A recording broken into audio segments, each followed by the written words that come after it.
What's happening, YouTube? Welcome back. Wearing the Entertech cap, still in Sri Lanka. I'm going to take you through some more of the hotel. This place is epic. But yeah, I was speaking to someone yesterday. She is coming on our program and she works in retail sales. Before that, she was a cleaner.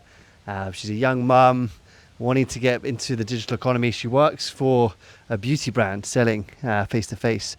I thought I'd share it with you guys because there's so many people in there 20s, I guess late 20s, 30s, and even early 40s, but typically in their 30s and late 20s that feel stuck in a job where there's no progression. You know, they might have been doing it for a number of years, 5 to 10 years. They feel like they're getting behind and they feel like, you know, the world and the digital economy is, you know, so far away from them and they can't achieve, I guess, that remote freedom or that sort of financial freedom that they really, really crave.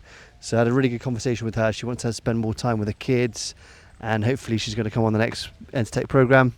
And yeah, I guess if you're feeling that way, I felt that completely in my mid-20s. It took me a number of years post-university to get into tech. And, you know, a lot of us are taught by our parents and the society, the way it is at the moment, is that we should, you know, go to school, do our GCSEs, do our A-levels, and then spend 4 years and, you know, over probably, let's be honest, if it's a 4-year degree, 4 times 9K, nearly 40,000. And when you're adding on like the living costs and all the student debt you're accumulating, anywhere up to 80K, 80,000 British pounds. So if you're watching this from the US, over 100,000 pounds, over $100,000. I know for people in the US, it's way more. You're meant to be spending that money to then, you know, go into a traditional 9 to 5 where you're being a doctor, an accountant, and a lawyer.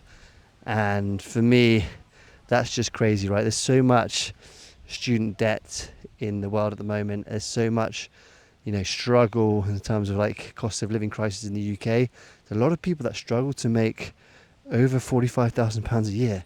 And that's like the basic entry level as a SDR or BDR, these entry level tech sales jobs. The base salary might be anywhere from 30 to 50, 55 in the UK. But when you're putting in, you know, commissions in total year one in London at the moment, most people are making over 45,000. And the best people are making 6 figures within 12 months. I'd say the average is round about 45 to 65 if you're going to be realistic in your first 12 months. But I do know people who have helped make more than that. So yeah, a lot of people are going into these jobs where there's no location freedom. It might be 5 days in the office, but there might be, or even 3 days in the office, but there's no progression, right? They're sort of in so many layers of almost HR that there's no progression internally.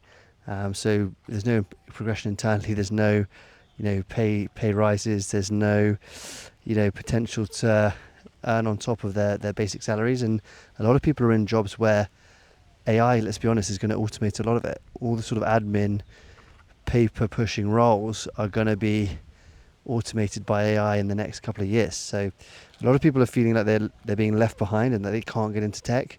But I'm here to tell you, right, there's these tech sales roles or even customer success, client-facing roles in technology that require no prior coding experience. And I'll bang on about it, and I'll bang on about it again. But I was one of those people, you know, really stuck in my door-to-door sales job. Felt really lost. I felt like I didn't really know what career path I wanted to get into, but I knew I was going to work hard. I knew I could interact with people from different walks of life, and I was really driven to progress my career and be successful. But I wasn't someone who's going to ever be a lawyer or, you know, an investment banker. That wasn't really, probably didn't have the, you know, the intelligence to do that, but that wasn't really in my DNA. But I did want a role where I could contribute, be part of a fast growing team and progress quickly. So I found tech sales, stumbled upon it, and yeah, I think that the perks of the job are amazing. You know, you're actually helping people with software. You're solving real world problems for a lot of these companies that you're providing software to. You're helping them with software automate their workflows, make better decisions, save money with the software, and typically get home back to their families quicker. That's a lot of what the software does. If you look at all the big software firms, their main selling points is that they save people time and save them efficiencies. So if you do like helping people whilst also, you know, making a good amount of money. Let's be honest. In Britain, you're not allowed to say you want to be financially motivated and successful that way.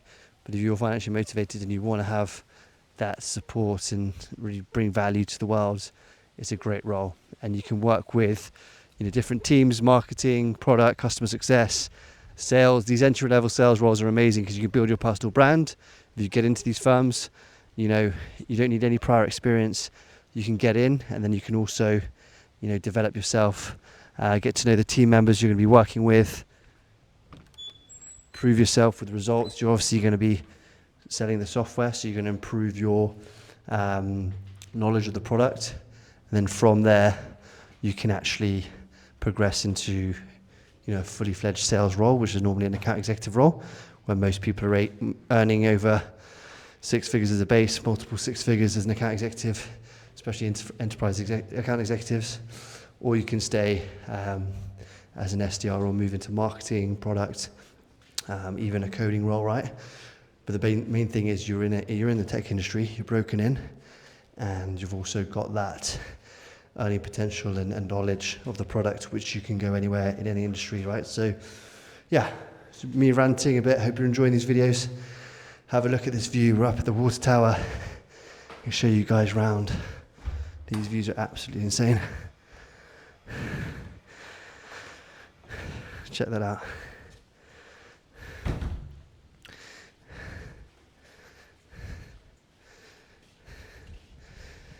And yeah, I guess if you're someone who's thinking about changing your career into tech, you can do it. I've done it myself. Hundreds of people have done it through Entertech, which is a business I run. We help people with no experience, no background in technology or sales to land these roles and progress quickly. So drop me a follow on Instagram, jack.in.tech. Drop a subscribe and follow to the channel. I've been posting lots more educational content, and yeah, stay tuned, guys.